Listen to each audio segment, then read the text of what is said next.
You might have an idea in your head about how you should market your handmade business based on what you see other people do and maybe what even YouTubers and podcasters like myself say. However, there is no right or wrong way to market your business. There is instead a right or wrong way to market your business for you and your potential customer and your business model, which is something I very rarely see anybody talk about, and that's what I want to focus on today. Welcome. If you don't know me, my name is Jess. I've been running my own handmade business, Ethereal, since 2008, and I've been full-time self-employed with Ethereal and also teaching other makers how to have thriving and profitable handmade businesses since 2010.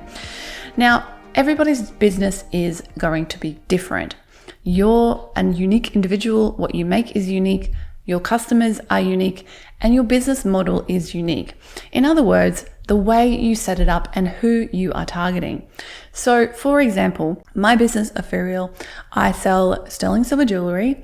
We focus on sterling silver wedding rings, but we also have a range of earrings, necklaces, etc. So I actually have a couple of different target markets in my shop. And this affects how I'm going to market things. For example, my wedding ring customers, generally speaking, are one-off customers. At least you'd hope they are. Although to be fair, a lot of them end up coming back and buying replacement rings if they lose them, which is bad for them, but it's lovely that they come back to me again. However, my earring customers are often repeat buyers. A lot of those people come back and collect my earrings. So those are actually two different markets within the same shop. And to target those people, I would market those two things a little bit differently. So think about your business. What do you make? How often do you make it? Do you make reproducible items? Do you make more one of a kind or batch items? An example of this might be a potter or a ceramicist who makes a batch of products, releases them, and then sells them. My friend Amanda, who's a dice maker, does it that way. She makes a batch of dice, photographs them, and does a launch, a release. They're basically one of a kind, although she can sort of do repeats of similar designs. Or maybe you're like me and you have completely reproducible products.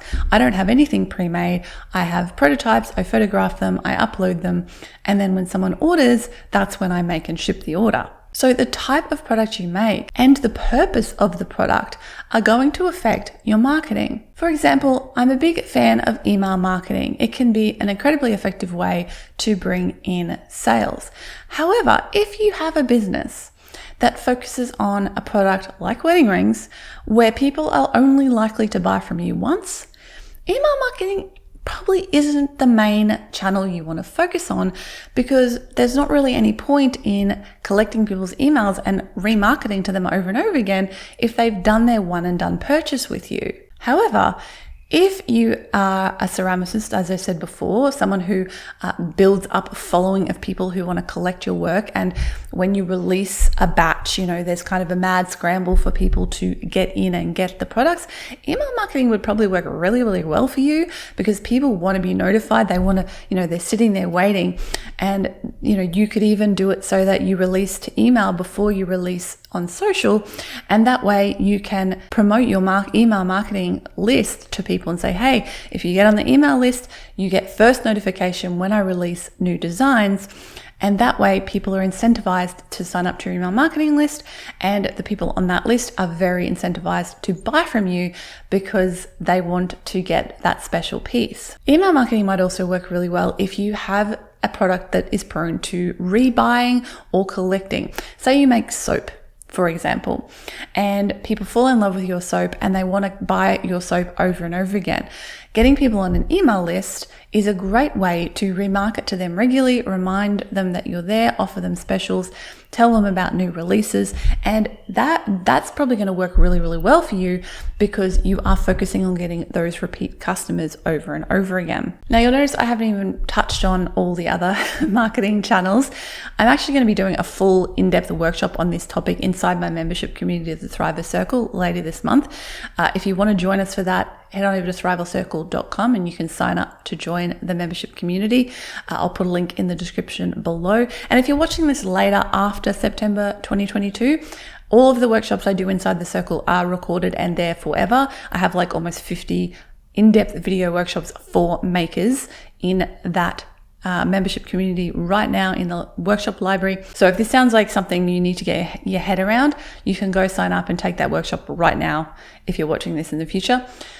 So I'll just touch on a few other little things in today's video, but I'm going to be going to much more depth and actually mapping out potential marketing plans for different people in different circumstances in that workshop. Okay, so let's touch on, again, my shop as an example, focusing on the one-off buyers. So, okay, the way you probably think about marketing mostly that you've seen other people do it is like Instagram, TikTok, those are the sorts of things where you're building rapport, building a community, and you're trying to get people to buy from you and then come back and buy from you over and over. But what do you do if you are focused on just getting those one-off sales from people?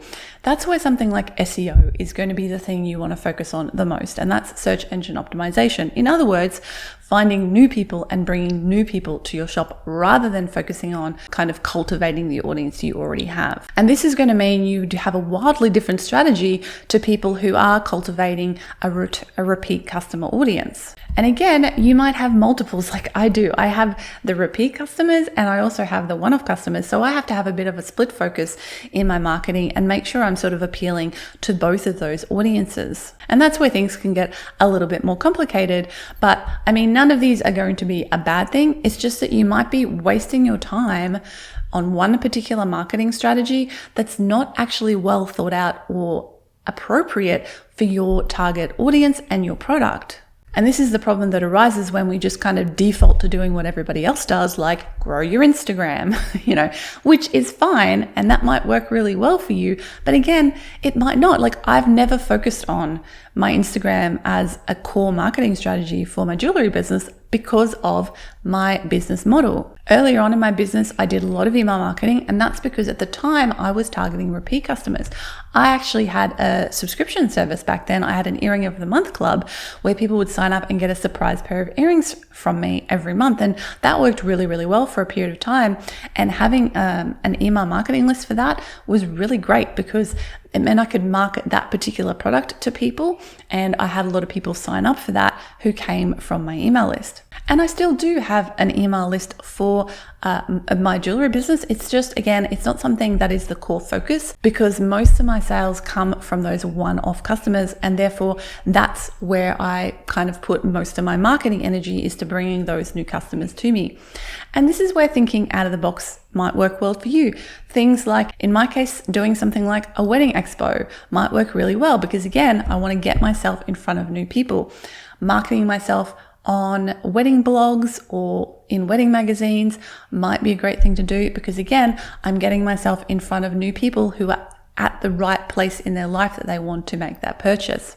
So basically the point of this video is just to make you think about your marketing strategy and really analyze whether you're doing it just because you've defaulted to what everybody else is doing or what you think you should be doing, or whether you've actually thought through it in detail and gone, okay, this is the sort of stuff I enjoy doing. This is the sort of place my customers are going to be. What sort of customers am I going for? Am I going for those one-off customers? Am I going for repeat customers? And in what way? Are they, like I said, the soap thing, are they going to be rebuying from you on a regular basis? Are they perhaps a collector of your items and they're going to be choosing to occasionally buy from you? You have to think those things through. And are you going to have multiple different target markets that you have to market to in different ways as well? So that's just some food for thought in today's video. Let me know in the comments below. Did this ring true to you? Did it make you stop and think for a minute about, am I doing things the right way? Am I doing the right sort of marketing for my business model? Let me know and give me a thumbs up if you found this one helpful. As I said, if you want to take a whole in-depth workshop and work through this with me, link is below to the Thrive Circle where you can find that workshop. Either if you're watching this in real time, it's going to be happening in the future. If you're watching this in the future, it's already happened and the recording is available for you right now over in the Thrive Circle, where not only will you get access to, as I said, those 50 or so in-depth video workshops, you'll get access to my Yogi to Thrive course, which is a year-long course. You get one lesson a week for 52 weeks, and I guide you through everything you need to know to start and grow a thriving thriving and profitable handmade business.